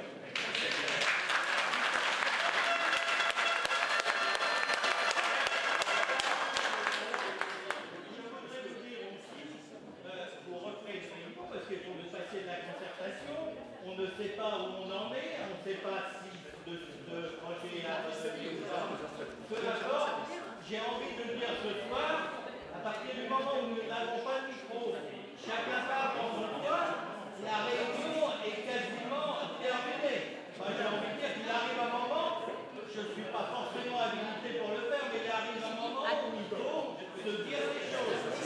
On n'a pas de micro, on n'a pas les moyens de pouvoir communiquer. Donc je sens que la réunion tourne en rond, donc c'est réalité, en toute sérénité entre nous. Donc la réunion, elle n'a pas été sabotée, elle a été simplement, j'ai envie de vous dire, à partir du moment où on ne peut pas communiquer, on ne peut pas s'écouter, on ne peut pas s'entendre, il arrive un moment où il faut savoir dire.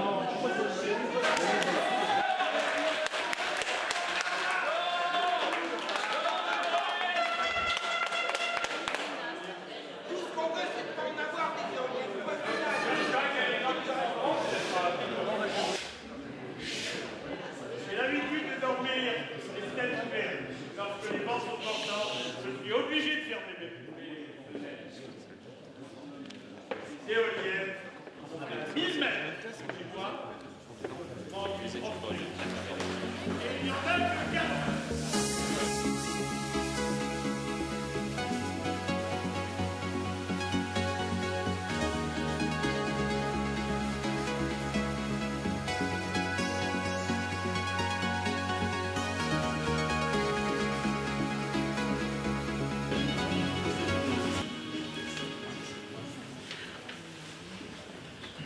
On va terminer sur la conclusion sur l'énergie éolienne. Donc, faible productivité en rapport à l'investissement, pas d'amélioration de l'indépendance énergétique, malheureusement, coût énorme pour la collectivité, modification rapide des lois pour permettre une installation à tout prix. Bon, il faut savoir quand même que le sénateur Germain avait repoussé les limites à 1000 mètres, et que quelques temps après son suicide, on est revenu à 500 mètres. Dissolution du tissu social, vous venez d'en avoir la preuve flagrante. Hein, les gens sont presque venus aux mains dans la réunion. Il a fallu que le président de la communauté de communes intervienne pour que tout ça, ça cesse. Modification profonde du paysage, ben bien évidemment. Nuisance avérée, bon, mais ça, on vous en a déjà parlé. Et enrichissement indu de sociétés privées et de particuliers. Gaspillage d'argent public, c'est évident. Et voilà donc, vous voyez le tracteur, je pense qu'on va, voilà. Le tracteur avec son, je sais pas, je pense que c'est un semoir ou quelque chose qui répand de l'engrais, quelque chose comme ça. Hein, donc c'est quelque chose d'assez gros, et quand vous le voyez à côté de l'éolienne, c'est vraiment très petit. Voilà. Et ben écoutez, je vais vous remercier. Je vais passer le micro à Stéphane, qui va vous dire quelques mots.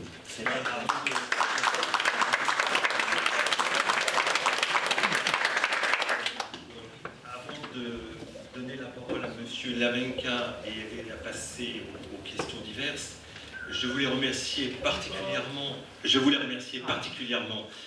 Daniel Bador, qui est à l'initiative de ce diaporama, et il est dessus depuis le mois d'août. Pour ma part, je trouve que c'est une excellente présentation. Je remercie Dominique pour la qualité de sa présentation, de son initiative. Nous allons éviter, lors des questions diverses, d'avoir le foutoir, je vais le dire comme ça, de Châtenay. Nous sommes ici entre gens de bonne compagnie. On a le droit de s'opposer à la présentation de notre travail, mais je demanderai à ce que les échanges restent courtois. On peut se dire des choses même assez violentes et méchantes, en restant tout à fait courtois, et d'ailleurs c'est beaucoup plus pertinent. Monsieur Lavenka, vous avez la parole. Merci encore d'être avec nous ce soir.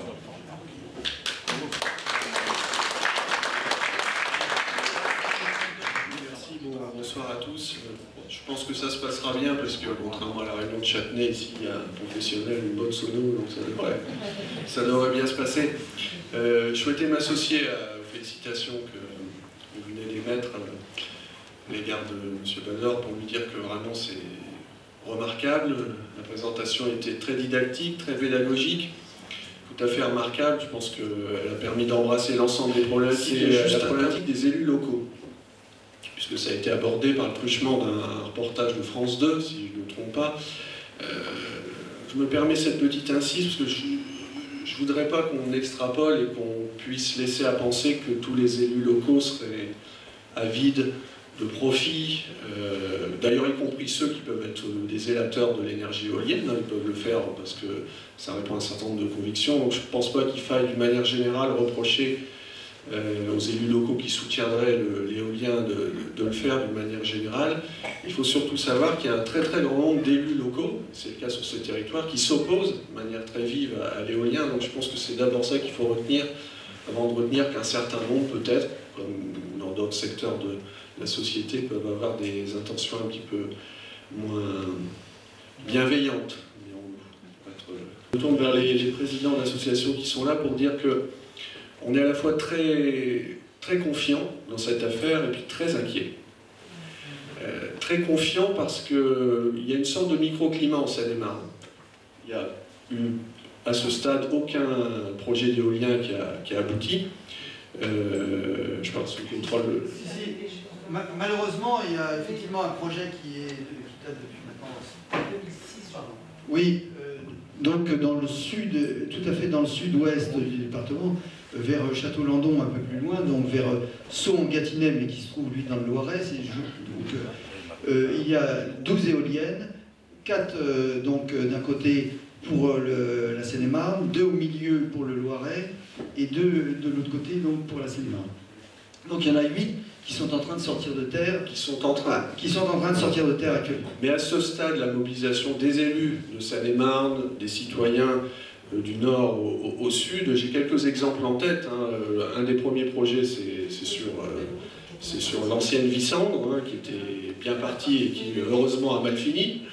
Il y a un autre projet qui a capoté parce qu'il y a une mobilisation des habitants absolument extraordinaire, c'est sur Bello. qui est une petite commune dans la vallée du Petit Morin, où les élus s'étaient mis en tête d'implanter des éoliennes. Il y a eu une mobilisation absolument extraordinaire. J'ai eu la chance de suivre un peu ce dossier, puisque c'est toujours le cas, mais je travaillais à l'époque pour Christian Jacob. À Bello, il y a eu une réunion de conseil municipal avec 300 personnes. 300 personnes. Bon, c'est ce qui a d'ailleurs fait capoter ce projet. Ça a été le cas plus récemment à Chalotte-la-Grande, puisqu'il y avait un projet à Chalotte-la-Grande. J'espère que ça sera le cas bientôt à la Croix-en-Brie, même si le combat est difficile avec des élus un peu difficiles à manœuvrer. Donc il faut vraiment encourager la présidente de l'association à la Croix-en-Brie, parce qu'elle a un combat vraiment très difficile à mener. Et on va avoir besoin de nous. Donc on est très, très confiants parce qu'il y a un tissu associatif. Vous en avez la preuve ici. Monsieur le Président fédère à l'échelle départementale et il est très actif, et on le remercie vraiment sincèrement. Donc un tissu associatif très actif, et rien ne se fera sans eux. Globalement, des élus locaux qui en Seine-et-Marne, et votre président de communauté de communes en est l'exemple, qui sont hyper mobilisés, politiquement, juridiquement, et qui apporteront aux associations l'ensemble du soutien qu'elles méritent. Mais en même temps, on est très inquiets. Pourquoi on est très inquiet? La première raison, c'est que la loi a malheureusement très mal évolué depuis 4 ans. Vous avez parlé du Grenelle 2. Il faut que vous sachiez quand même qu'entre ce qui a été voté en 2010 dans le Grenelle 2, qui finalement était un bon compromis, parce que les élus locaux gardaient la main, globalement, ce qui n'est plus du tout le cas aujourd'hui, puisque aujourd'hui le vrai pouvoir entre les mains du préfet, c'est-à-dire que le préfet peut passer outre, y compris à un avis négatif d'un conseil municipal, il faut quand même le savoir. Donc c'est vraiment une législation aujourd'hui qui a été imposée, il faut aussi avoir le courage de le dire, par Madame Duflot, pour des raisons électorales que vous imaginez. La législation qui a été imposée au cours des 2 dernières années est malheureusement une législation complètement antidémocratique et passe outre l'expression de la volonté des conseils municipaux. Ça, c'est le premier point. Le deuxième point, vous l'avez évoqué, c'est que malheureusement, le seuil du kilomètre a sauté, et aujourd'hui, on est sur une implantation possible à 500 mètres. Donc c'est une véritable catastrophe. Hein. J'ai plus tout à fait les chiffres en tête, mais pratiquement, ça triple la surface potentielle d'implantation d'éoliennes à l'échelle nationale. C'est considérable. Ça ne paraît pas grand-chose, mais ces petits 500 mètres, ça change complètement la donne. Voilà, 1000 mètres, ça serait plus confortable pour nous. Donc ça, c'est le deuxième élément qui nous pousse à être inquiets. Alors, on est inquiet, mais en même temps, on est hyper mobilisé.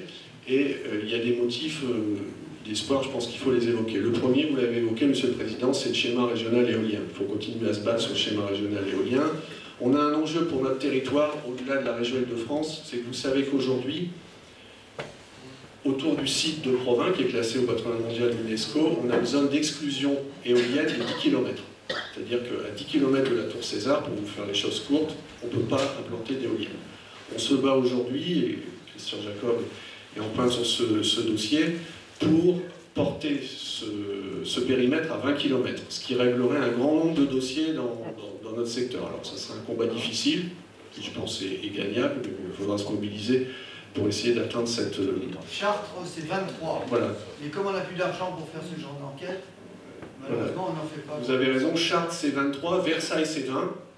Bon, il n'y a pas de raison que ici ça reste à 10 km. Donc on va se battre dans cette direction. Ensuite, il va falloir se battre aussi avec les armes juridiques. Donc il faudra tenter tous les recours, et il y a un certain nombre de recours gracieux qui ont commencé à être portés, notamment devant le préfet, puisque la pression, il faudra la mettre d'abord au préfet. J'espère qu'il aura une écoute attentive. Il faudra aussi, il ne faut pas se cacher derrière son petit doigt, il faudra des moyens pour mener ce combat. Il faudra des moyens budgétaires pour que les associations puissent vivre. Donc pour que les associations puissent vivre, il faut qu'elles aient des adhérents qui cotisent. Donc on sera à vos côtés, et puis le cas échéant, un peu plus, on en a parlé ensemble, et si on peut vous aider, et Jacob me l'a confirmé, au titre de la réserve parlementaire, on le fera évidemment avec beaucoup de plaisir pour vous permettre de continuer ce combat.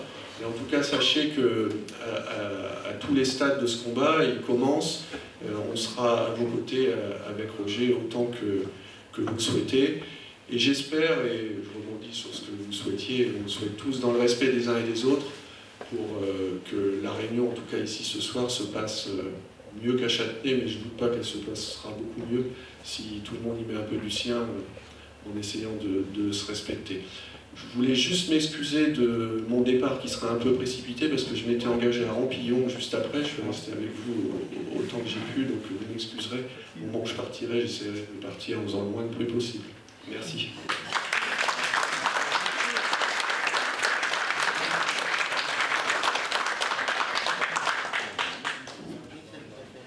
Bien, alors maintenant, si vous voulez, il y a un micro qu'on va pouvoir promener dans la salle.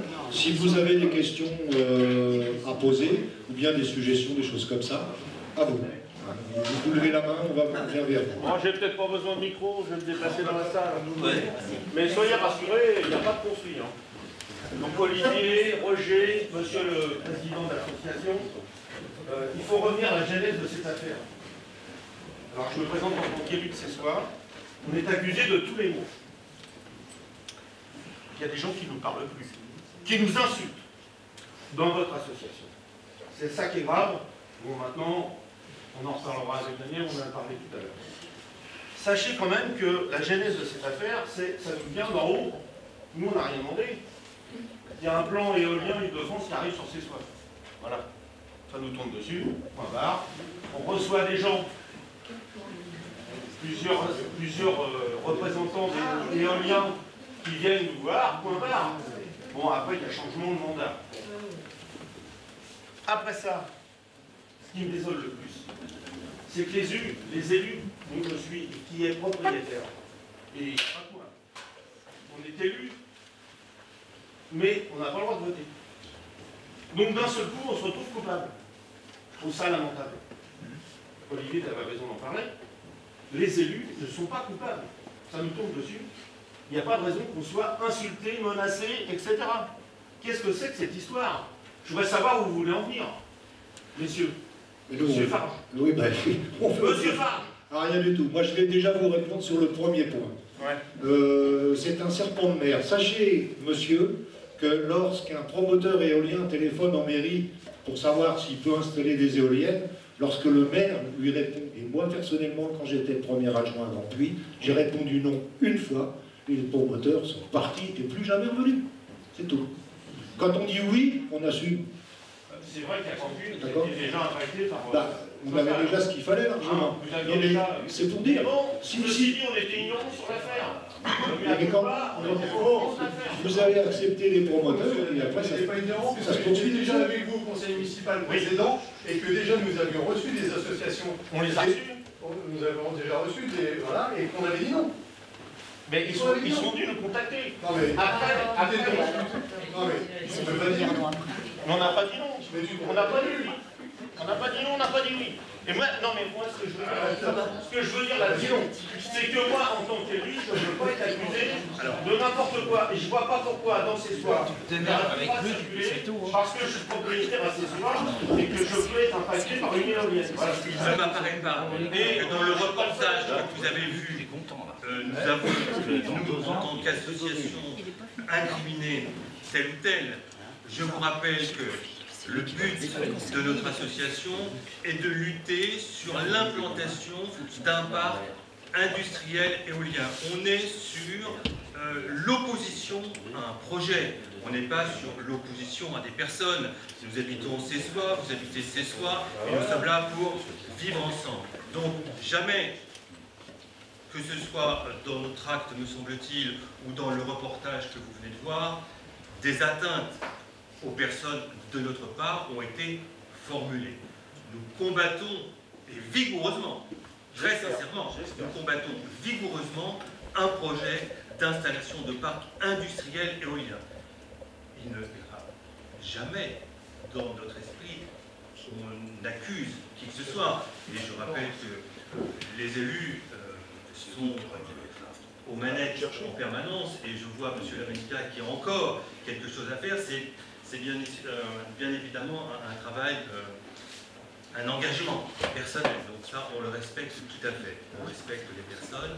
En revanche, ce projet, non. Très clairement, non. Donc, rassurez-vous, c'est le projet que l'on est en train de combattre. Non mais regardez, si vous regardez bien le projet sur Cessoir, il y a le gaz, il y a les routes, il y a un certain nombre d'autres choses qui empêchent l'implantation des éoliennes. ne nous affolons pas, il y a une étude qui est en cours, ce n'est pas une décision définitive. Le seul problème, Monsieur Ray, c'est que le conseil municipal, vous faites partie.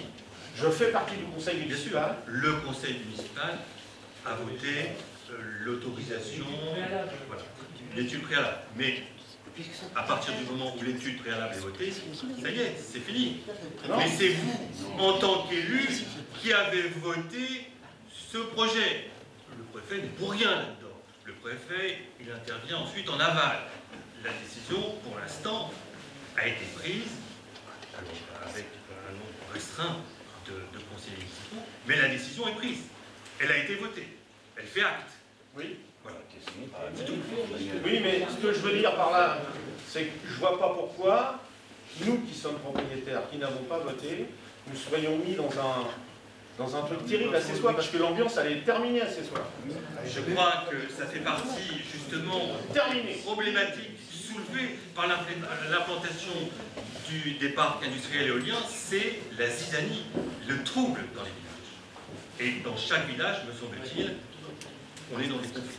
Monsieur, il n'y aurait pas eu de projet, il n'y aurait pas eu de démarche auprès de la mairie si les particuliers, c'est-à-dire les agriculteurs que vous êtes, n'avaient pas signé, vous avez signé une promesse de bail. Ouais. Les promoteurs sont toujours par là. Mauvaise donne, ils vont déjà s'assurer je ne suis pas agriculteur. Oui, peu importe. Mais vous êtes propriétaire de terrain. Donc ils vont voir obligatoirement les particuliers, les propriétaires des terrains, et leur feront signer des promesses de bail. Donc vous êtes engagé. Je me suis engagé, comment ça je me suis engagé? Monsieur, je ne comprends pas. Je me suis engagé avec qui? Monsieur, s'il vous plaît. Généralement, il arrêtez de parler. Vous me parlez pour moi alors que j'ai rien signé. Non, s'il vous plaît. Vous dites que vous n'avez pas voté lors de la délibération. Pourquoi vous n'avez pas voté? Vous avez voté contre ou vous vous êtes abstenu? Qu'est-ce que vous avez fait? Non mais attendez, là je vais vous préciser le problème. Je vais vous préciser le problème. Dans le conseil municipal, il y a 11 personnes.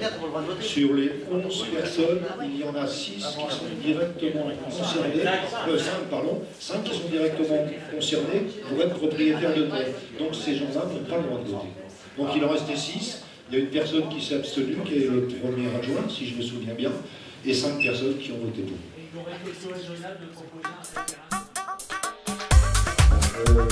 L'étude préalable à travaux n'a pas été signée pour l'installation d'un mât de mesure. Parce qu'il faut savoir que quand on va installer des éoliennes, pendant 12 mois, grosso modo les 4 saisons, on va installer un mât de mesure qui fait environ 120 mètres de hauteur pour étudier la puissance des vents.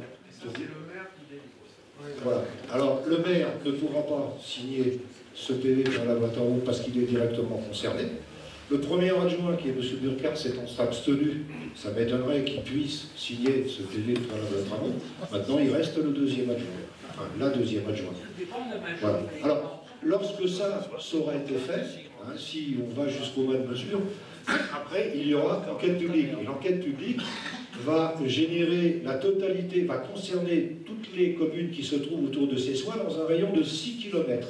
Et là, également, chaque conseil municipal dans la circonférence devra se prononcer pour ou contre l'éolien à Cessois.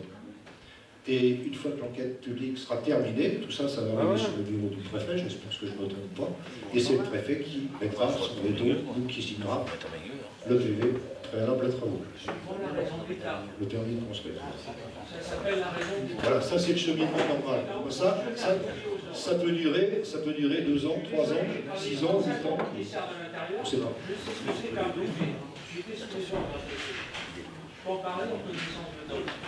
Simplement, Daniel, il faut rappeler, ça fait des années que les promoteurs cherchent à s'implanter. Si ce n'est qu'avant, ils allaient voir le président de la communauté de communes. Hein, et ça, c'est ce qui se passait. Donc le président de la communauté de communes, je ne me suis jamais caché derrière mon petit doigt, j'ai toujours refusé. Maintenant, ce sont les maires et les conseils municipaux qui ont la main. Ce que je trouve un peu délicat, dans la mesure où une communauté de communes est là pour faire de l'aménagement du territoire et que l'incidence dépasse largement les frontières d'une commune. Donc il y avait une logique une logique qui n'a pas été respectée. Donc aujourd'hui, on se trouve avec des initiatives, c'est soit Châtelet et bien d'autres, qui sont des initiatives ponctuelles finalement, sans prendre en compte le développement général d'un territoire. Et ça, c'est quand même la mission de la communauté de communes. Un exemple tout simple, on est associé avec le Provinois pour travailler sur du tourisme. Vous comprenez bien que le tourisme et les éoliennes, on est tous d'accord pour dire que ce n'est pas un produit d'appel extraordinaire. Donc voilà pourquoi le fait de dire oui peut-être, ça nous intéresserait peut-être, ça enclenche directement le système et après vous êtes pris dans des règles administratives qui font que de toute façon c'est enclenché, le rouleau compresseur est enclenché et aujourd'hui c'est finalement la décision du préfet qui est la décision suprême. Même si les différents conseils municipaux ont des avis contraires. Donc c'est ça la difficulté. Alors après que certains puissent être séduits par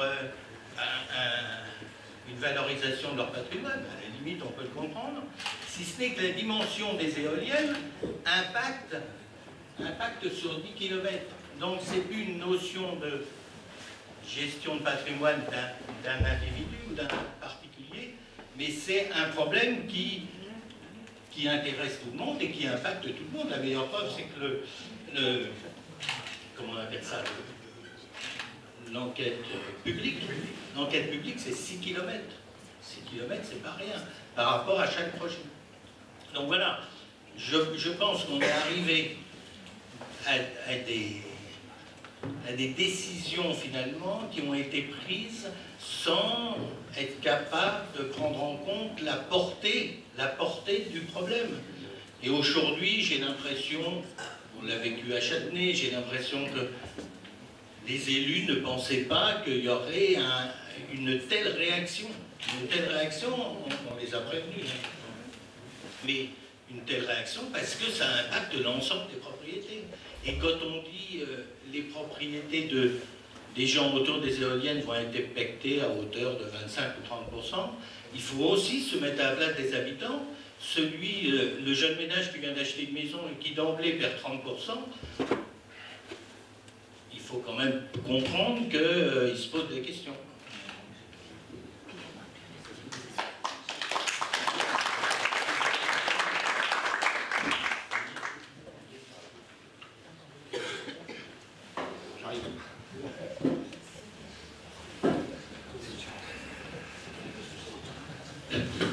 Oui, bonjour, moi je viens d'Aigligny et j'étais à Châtenay le jour où ça a chahuté dur, je dirais. Parce que là, c'est le disque qu'on voit au film, c'est dans la dernière, au fond de la salle et tout ça, c'était un peu chaud.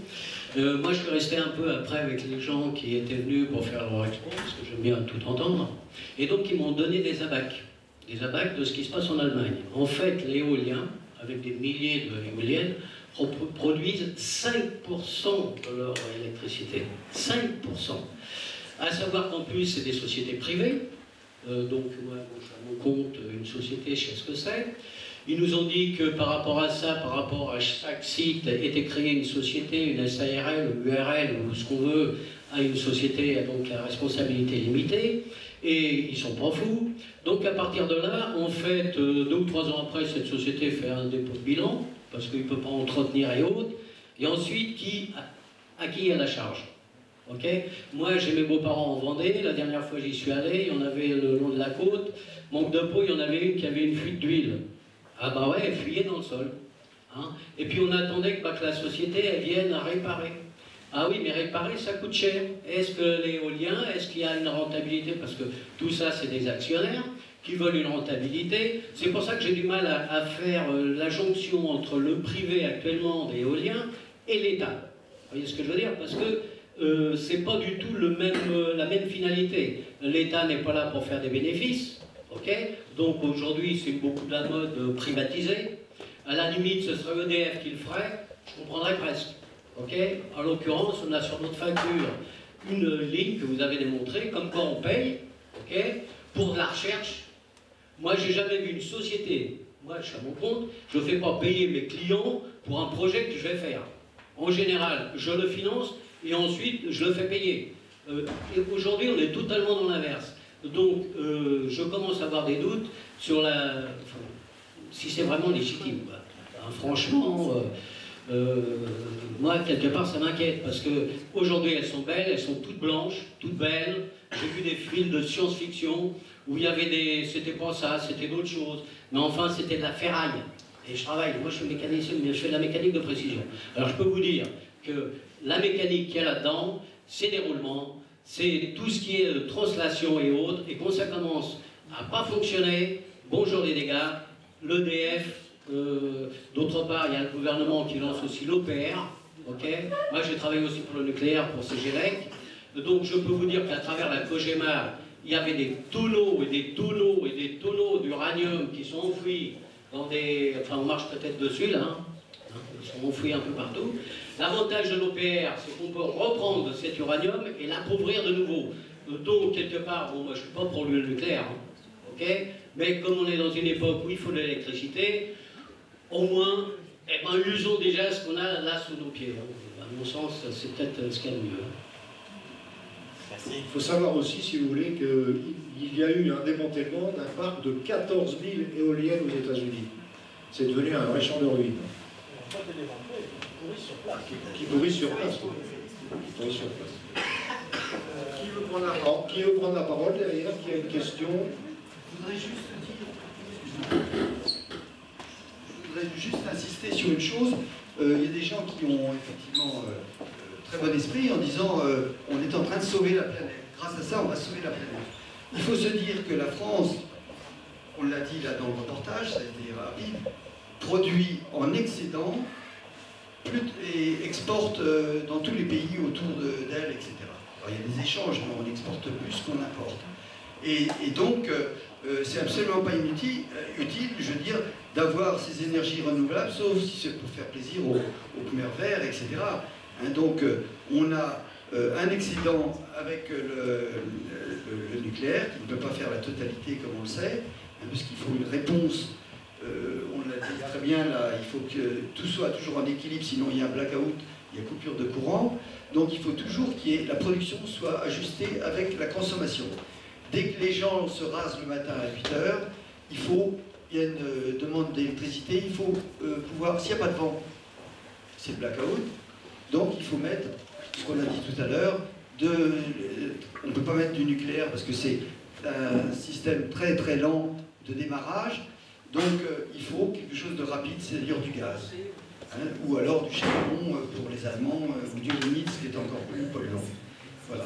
Donc c'est ça qui est très important. Et également, quand cette consommation s'arrête, et si le vent se met à partir, il est évident que cette électricité-là, qui nous coûte à 2 fois et demi plus cher que l'électricité qu'on produit en France, parce qu'on a la deuxième électricité la moins chère d'Europe, la plus pure, déjà parce qu'à 85%, plus l'hydraulique qui était à peu près 10-12%, on a l'électricité la plus pure d'Europe. Alors, on est en train de courir après un truc, on a l'électricité la plus pure d'Europe, on a le maximum d'électricité, on en a suffisamment, on en revend donc aux autres, et le problème c'est que quand on la vend avec les 3% d'électricité éolienne en plus, je ne parle pas en plus du photovoltaïque, etc., eh bien, on est obligé de la vendre à perte. On l'achète 2 fois et demi plus cher et on la revend souvent au marché. Voilà. Merci. À titre indicatif, la production éolienne des 5500 éoliennes au mois de juillet a été de 0,6%. Ça, vous pouvez vérifier, c'est sûr. Une question ?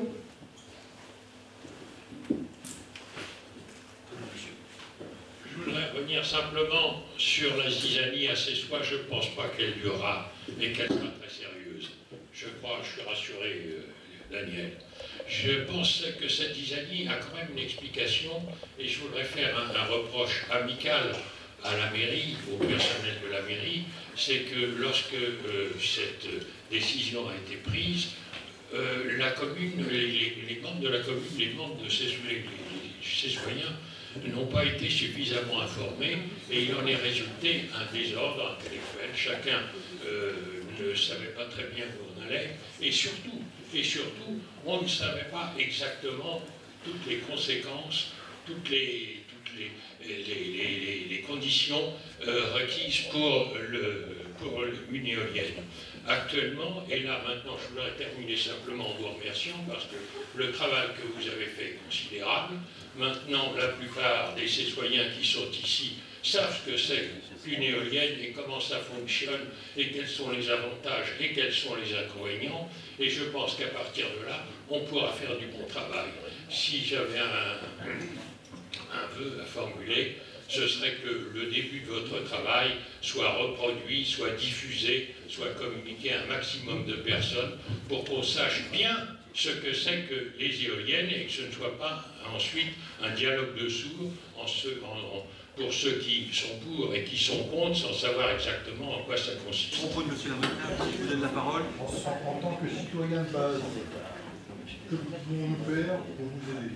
Alors c'était un peu la teneur de mon propos. Alors je crois que bien sûr, adhérer à l'association ou aux associations, nous avons besoin de talent et de votre participation. On a besoin aussi d'une certaine masse financière, modeste. Mais enfin, quand on édite des tracts, il y a forcément des coûts. Je pense également qu'en termes de réponse aux projets industriels éoliens, il faut faire masse. À savoir que c'est bien l'ensemble des habitants qui sont concernés et pas j'ai assisté à la réunion publique, j'ai fait mon devoir, voilà, je suis contre moi. Non, c'est un combat, enfin, c'est un parcours de marathonien. Et il faudra tenir la distance. Enfin, sachez que nous sommes remontés à bloc. Mais si on veut que le préfet, à un moment, dise non, ça veut dire que l'ensemble des habitants d'un territoire disent non et de façon massive et virulente et que le préfet l'entende. Parce qu'effectivement, les préfets, parfois, ont des boules caisses. Et donc, ils arrivent quand même à entendre quand ça commence à faire beaucoup trop de bruit. Alors, là encore, nous sommes des gens raisonnables, mais nous sommes des gens résolus. Ça, c'est très clair, sachez-le. Et pour arriver à combattre ce projet, il faut que nous soyons ensemble et il faut que nous soyons beaucoup. La priorité des priorités, c'est pas l'éolienne accessoire. Après, on verra. Le jour où on aura gagné ce combat, on va pouvoir parler d'autre chose, c'est sûr, bien évidemment. Je vais vous donner un exemple, c'est la méthanisation. La méthanisation nous apporterait, puisque ça fonctionne, on a déjà des unités en Seine-et-Marne, si on pouvait en implanter sur notre territoire, c'est quelque chose qui nous intéresse directement. Parce que ça nous permettrait de valoriser les sous-produits agricoles et ça nous permettrait aussi à terme de valoriser une partie de nos déchets domestiques. Donc c'est quand même c'est quelque chose que l'on étudie, que l'on souhaite voir avancer. Aujourd'hui, les réalisations qu'il y a en Seine-et-Marne sont des réalisations entre guillemets purement agricoles. Si on arrive à élargir, c'est quelque chose qui est prometteur. Juste pour revenir par rapport à ce que disait le président, le combat contre les éoliennes. Bon, c'est évident qu'il y a une immense majorité des habitants qui sont contre les éoliennes par rapport à ce qui a été développé. Daniel disait, pour résumer, c'est la guerre entre nous. Bon.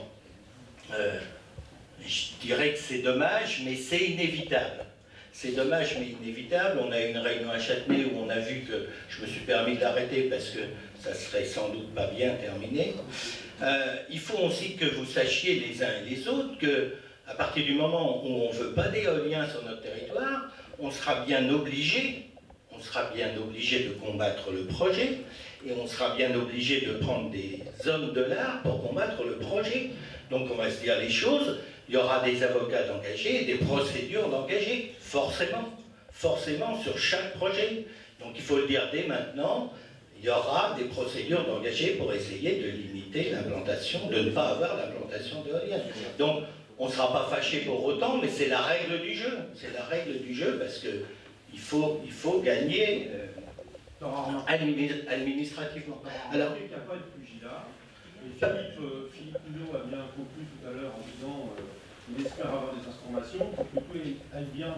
C'est-à-dire qu'il faut que de l'autre côté, on informe bien, mais que de l'autre côté, l'association informe aussi. Je veux dire, il ne faut pas raconter n'importe quoi. Et moi, j'ai été touché particulièrement, et je le répète, et je ne suis pas le seul. En tant que propriétaire, moi, j'ai rien demandé. Ça nous tombe dessus. Bon. Et pour autant, est-ce qu'on est coupable?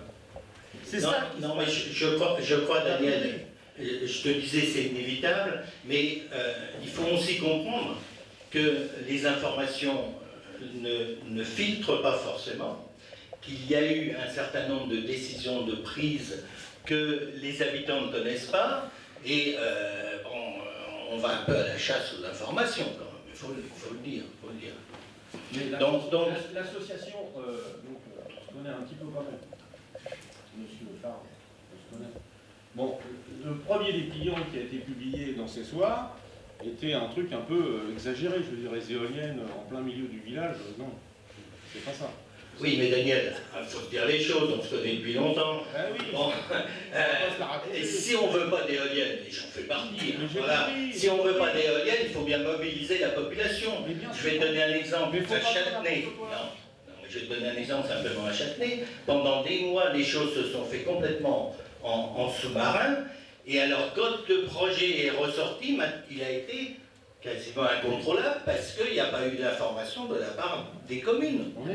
Voilà. Donc c'est important que tout le monde soit prévenu, que tout le monde ait la même information. Après, il y a les pour, il y a les contre. Mais simplement, ce que je voulais dire, c'est que fatalement, pour que le projet n'aboutisse pas, il y aura des procédures d'engagés. Et ça, c'est pas parce que vous aurez des procédures d'engagés que vous serez fâchés, mais c'est le passage obligé. C'est ça que je voulais dire.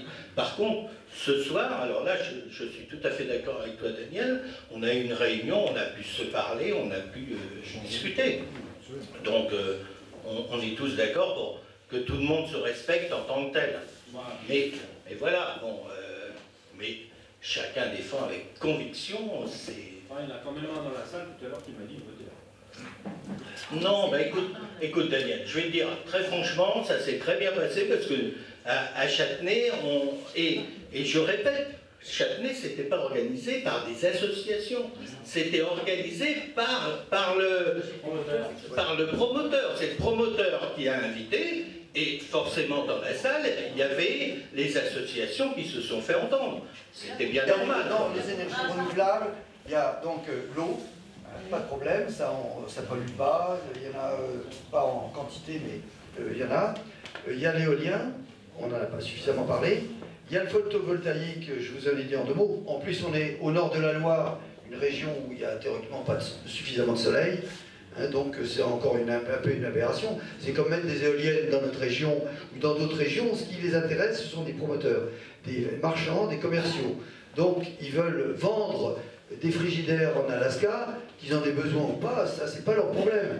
Leur problème c'est de revenir le soir avec leur carnet de commandes plein. Bon. En ce qui concerne les autres, la biomasse qu'a donné le président par exemple, ça c'est quelque chose de valable. Et alors, bon, il y en a encore d'autres, il y a les énergies marines, etc. Les éoliennes en mer coûtent beaucoup plus cher et ont beaucoup plus de vent, mais sont encore moins rentables. Donc c'est pas là non plus la solution. Le problème des vagues, etc., c'est encore à l'étude. Et c'est pareil, il y a un rendement qui pour l'instant est insignifiant. Et alors, il faut simplement se dire que ce que j'ai dit tout à l'heure, nous sommes déjà en excédent de l'électricité. Nous avons l'électricité la plus propre, nous avons l'électricité la moins chère, et ça coûte 5 milliards d'euros par an à tous les consommateurs d'électricité et contribuables. Ça correspond au budget annuel de 4000 chercheurs du CNRS. Cet argent-là pourrait être effectivement, d'une façon plus efficace, consacré pour la recherche. Demain, je ne sais pas, c'est peut-être sous nos pieds, c'est peut-être au-dessus de notre tête, c'est peut-être là l'avenir. Mais d'aller ressortir les éoliennes qui existent depuis des millénaires, parce que ça fait des millénaires qu'on s'en sert, quelque chose de pas du tout efficient, sauf pour une question de rentabilité, on l'a vu, C'est une aberration. Donc, à part la biomasse, peut-être l'hydrogène, mais bon, pour l'instant, et c'est ce qui serait surtout important, c'est de découvrir une batterie, la façon de stocker, pouvoir stocker d'une façon rentable l'électricité. Parce qu'effectivement, quand il y a du vent, qu'on n'a pas besoin d'électricité, on pourrait l'emmagasiner. Quand il n'y a pas de vent, on pourrait effectivement recycler avec une batterie, donc cette électricité, etc.